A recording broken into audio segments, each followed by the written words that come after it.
তিতুমীর কলেজকে বিশ্ববিদ্যালয় করার অযৌক্তিক দাবি মেনে নেওয়া হবে না বলে জানিয়েছেন শিক্ষা ও পরিকল্পনা উপদেষ্টা ডক্টর ওয়াহিদুদ্দিন মাহমুদ। রোববার রাজধানীর এনইসিতে একনেক সভা শেষে ব্রিফিংয়ে উপদেষ্টা আরও বলেন, এটি মানা হলে ভবিষ্যতের জন্য খারাপ দৃষ্টান্ত হয়ে থাকবে। এ সময় মোংলা বন্দরকে আঞ্চলিক হাব হিসেবে গড়ে তোলা হবে বলে জানান তিনি। তিতুমীর কলেজকে বিশ্ববিদ্যালয় করার দাবিতে সড়ক অবরোধ এবং অনশন করেন প্রতিষ্ঠানটির শিক্ষার্থীরা। একই দাবিতে সময় বেঁধে দিয়ে সরকারকে আলটিমেটামও দেয় তারা। রোববার একনেক বৈঠক শেষে ব্রিফিংয়ে শিক্ষা ও পরিকল্পনা উপদেষ্টা সাংবাদিকদের বলেন, কোনো অযৌক্তিক দাবি সরকার মানবে না। কলেজের ছাত্ররা হঠাৎ করে একটা কলেজকে হঠাৎ করে সময় সীমার মধ্যে বিশ্ববিদ্যালয় ঘোষণা করা, এটা কোনো যৌক্তিক দাবি না, এবং আমরা এখন থেকে আর এই ধরনের সময় বেঁধে দেওয়া দাবির মুখে এমন সিদ্ধান্ত নেব না যেটা শুধু আমাদের সময়ের না, এটা পরবর্তী অনেক সময়ের ভবিষ্যতে বহুদিনের জন্য এটা একটা অযৌক্তিক সিদ্ধান্ত করলে সেটা বহুদিনের জন্য একটা বোঝা হয়ে থাকবে। এ সময় আসছে বাজেট নিয়ে তিনি বলেন, অর্থায়নের জন্য বিদেশ নির্ভরতা কমানোর পরিকল্পনা নিয়েছে সরকার। এজন্য রাজস্ব বাড়ানোতে মনোযোগ দেওয়া হবে। বাংলাদেশের এলডিসি গ্র্যাজুয়েশনের সময় বাড়ানোর পরিকল্পনা সরকারের নেই বলেও জানান তিনি। বাজেটের ঘাটতি তো বেশি বাড়ানো যায় না, তাহলে তো মূল্যস্ফীতি হবে। সে কারণে দেশীয় অর্থায়ন আর বৈদেশিক অর্থায়ন উল্টো হয়ে গেছে। পরিকল্পনা উপদেষ্টা বলেন, চীনের আগ্রহী সরকার মোংলা বন্দরের সক্ষমতা বাড়ানোর প্রকল্প হাতে নিয়েছে। এ বন্দরকে আঞ্চলিক হাব হিসেবে গড়ে তোলা হবে। অনেক প্রকল্পে পায়রা বন্দর এরকম কিছু প্রকল্প আছে, যেসব প্রকল্পে দেশীয় যারা ঠিকাদার এরা কিন্তু রাতারাতি কোটিপতি হয়ে গেছিল। একনেক সভায় দেশীয় নতুন গ্যাস কূপ খনন এবং নিরাপদ খাদ্য নিশ্চিত করা সহ মোট ১৩টি প্রকল্পের অনুমোদন দেয়া হয়। ব্যয় হবে ১২,৫৩২ কোটি টাকা। Shafil Alam Sujan, Independent News, Dhaka. গতানুগতিক পদ্ধতিতে দেশের বাজারে মূল্যস্ফীতি নিয়ন্ত্রণ সম্ভব নয়। নিত্যপণ্যের ন্যায্য মূল্য নিশ্চিতে সরবরাহ পর্যায়ের ব্যবসায়ীদের নিবন্ধনের আওতায় আনার তাগিদ দিয়েছেন গবেষকরা। রোববার রাজধানীর একটি হোটেলে আয়োজিত এক সেমিনারে বাণিজ্য উপদেষ্টা বলেন, বিদায়ী সরকারের নীতিতে ধনীদের সম্পদ আরও বেড়েছে। রোজায় ভোগ্য পণ্যের বাজার স্থিতিশীল থাকবে বলে জানান তিনি।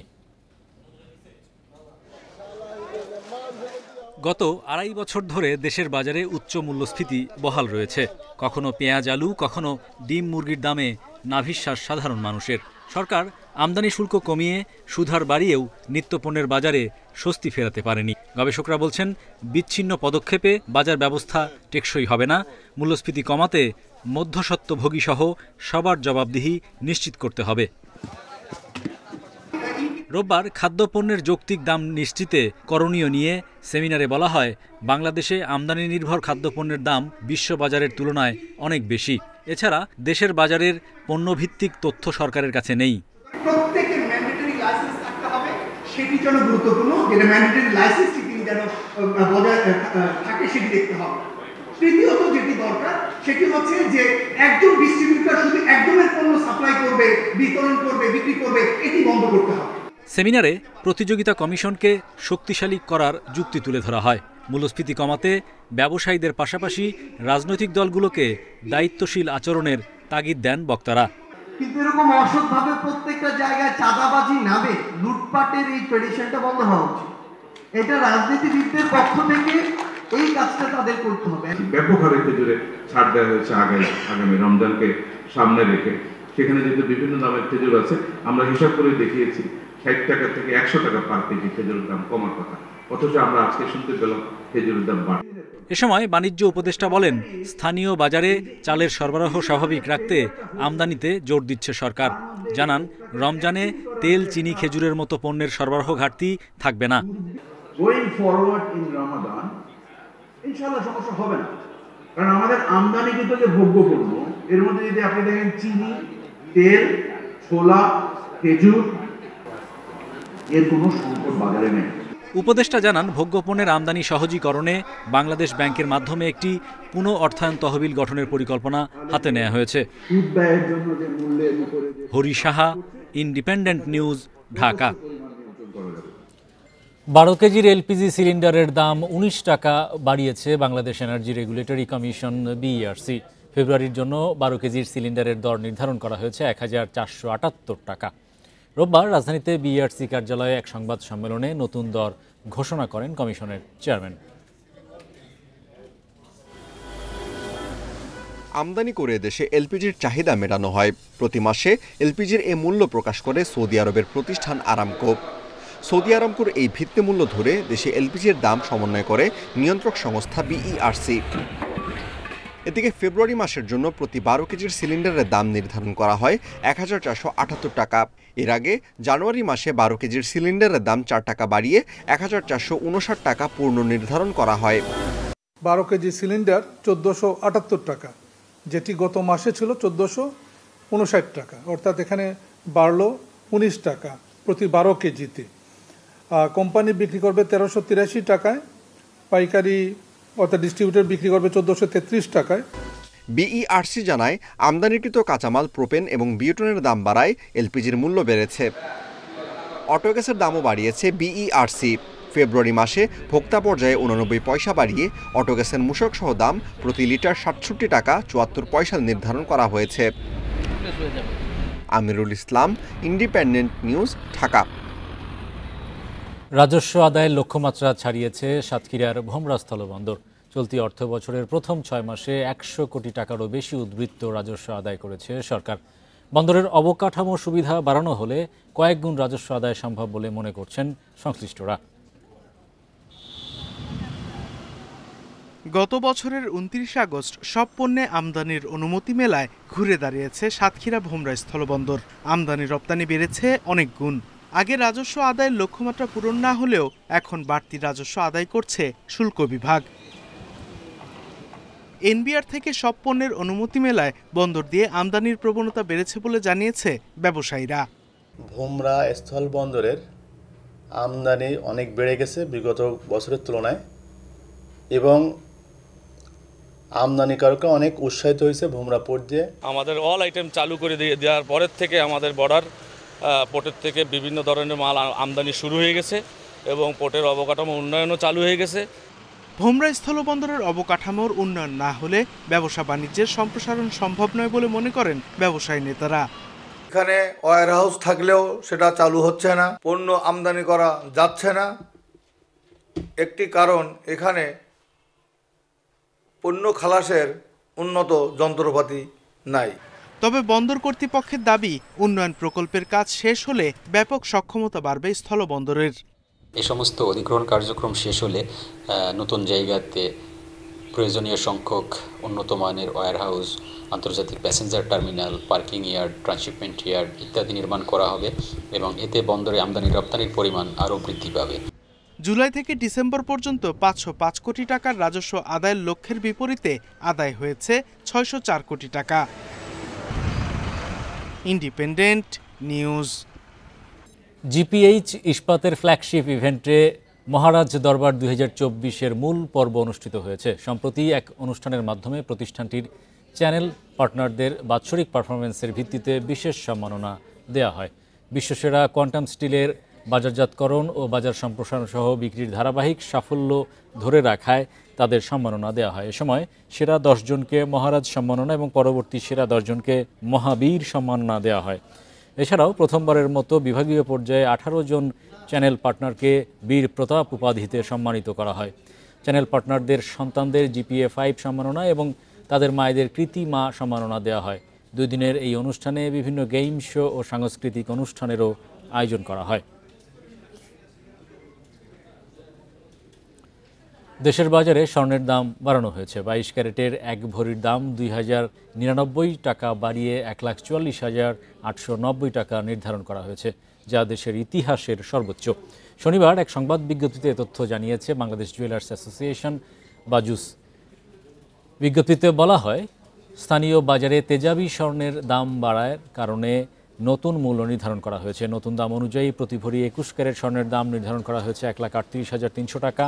18 ক্যারেট বিক্রি হবে 1,18,541 টাকা। এছাড়া সনাতন পদ্ধতির প্রতি ভরি স্বর্ণের দাম নির্ধারণ করা হয়েছে 97,476 টাকা।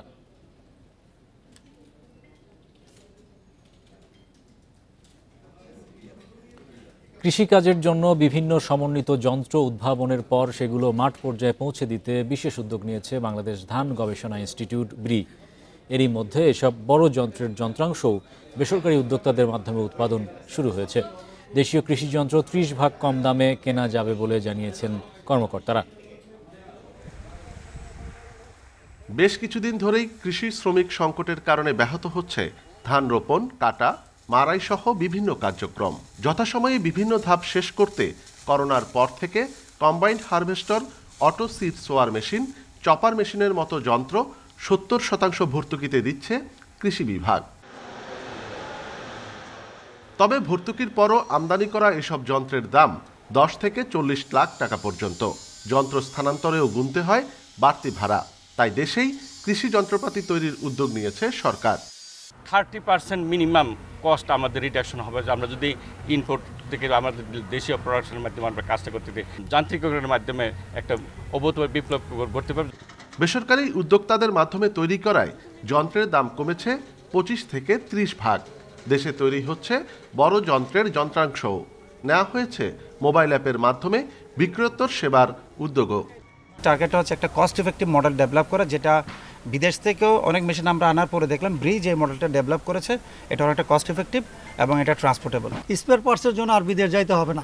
আমাদের যে প্রযুক্তি, আমাদের যে সক্ষমতা সেটা তৈরি হয়েছে, আমরা দেশেই করব। যখন কৃষক লাগবে আমাদের সার্ভিস সেন্টারগুলো না এমনভাবে করবে যে হ্যাঁ আমাদের উবার যেরকম করে ক্লিক করবে টাকা মতো চলে যাবে স্যার। যেটা দেশীয় যন্ত্র দিয়ে কৃষিকাজে ফসল নষ্টের পরিমাণ শতকরা 1 ভাগের কম, যা বিদেশি যন্ত্রের তুলনায় ভালো বলছে ধান গবেষণা ইনস্টিটিউট। অনুপম শীল, ইন্ডিপেন্ডেন্ট নিউজ, চট্টগ্রাম। এদিকে নির্মাণ ত্রুটির কারণে কাজে আসছে না শরীয়তপুরের গোসাইরহাট কার্প হ্যাচারি কমপ্লেক্স। জেলার মৎস্য চাষিদের সুবিধার্থে প্রতিষ্ঠিত কমপ্লেক্সটি এখন ধ্বংসের পথে, অথচ এর পেছনে এখনও সরকারকে খরচ টানতে হচ্ছে। সংকট সমাধান করে ব্যবস্থা নেওয়ার কথা জানিয়েছেন কর্মকর্তারা।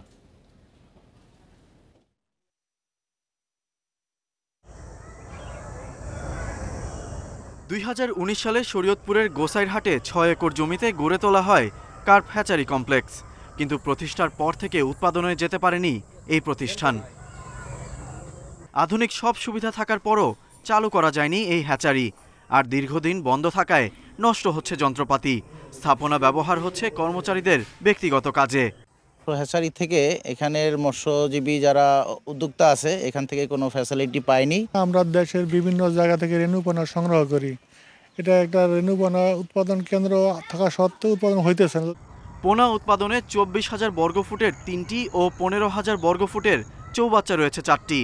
আরসিসি ঢালাইয়ে নির্মিত এসব জলাশয়ের গভীরতা বেশি হওয়ায় বাধাগ্রস্ত হচ্ছে উৎপাদন। সরকার আর্থিক টাকা পয়সা দিয়ে এখানে শুধু অফিসটাই চলতেছে, এর বাইরে এখান থেকে জনগণ বিন্দু পরিমাণ কোনো লাভবান নাই। পানির প্রয়োজন, পানি না হলে আমরা মাছের পোনাটা উৎপাদন করতে পারতেছি না। প্রতিষ্ঠানটির কর্মকর্তাদের দাবি নির্মাণ ত্রুটির কারণে উৎপাদন বাধাগ্রস্ত হচ্ছে। আদর্শ পুকুরের যে গভীরতা সেটা হচ্ছে থাকার কথা 5 থেকে 7 ফিট, কিন্তু এই পুকুরগুলোর গভীরতা হচ্ছে এখন বর্ষাকালে হচ্ছে 15 ফিটের মতো, 15 ফিটের বেশি কিছু কিছু ক্ষেত্রে। 7 ফিটের বেশি পানি হলেই হচ্ছে পানিগুলো অটোমেটিক হচ্ছে বের হয়ে যাবে। সেই ক্ষেত্রে হচ্ছে আউটলেট ড্রেনেজ ব্যবস্থা দরকার আমাদের। 6 কোটি টাকা ব্যয়ে নির্মিত হ্যাচারি কমপ্লেক্সে কর্মকর্তা কর্মচারীদের পেছনে খরচ নিয়মিত হলেও নেই কোনো কাজ, যেটি জনগণের অর্থের অপচয় বলছেন বিশিষ্টজনরা। Independent news. এবারে জানাবো বিশ্বের প্রধান মুদ্রার সাথে টাকার আজকের বিনিময় হার। অপরিবর্তিত যুক্তরাষ্ট্রের ডলারের দর বিনিময় হয়েছে 122 টাকায়, যুক্তরাজ্যের পাউন্ডের দর কমেছে, বিনিময় হয়েছে 155 টাকায় 76 পয়সায়। দর কমেছে ইউরোর, বিনিময় হয়েছে 130 টাকা 24 পয়সায়। ভারতীয় রুপির দর অপরিবর্তিত রয়েছে, বিনিময় হয়েছে 1 টাকা 45 পয়সায়। বেড়েছে সৌদি রিয়ালের দর, বিনিময় হয়েছে 32 টাকা 70 পয়সায়। অপরিবর্তিত রয়েছে আরব আমিরাতের দিরহামের দর, বিনিময় 33 টাকা 38 পয়সায়। কমেছে কুয়েতি দিনারের দর, বিনিময় হয়েছে 397 টাকা 38 পয়সায়।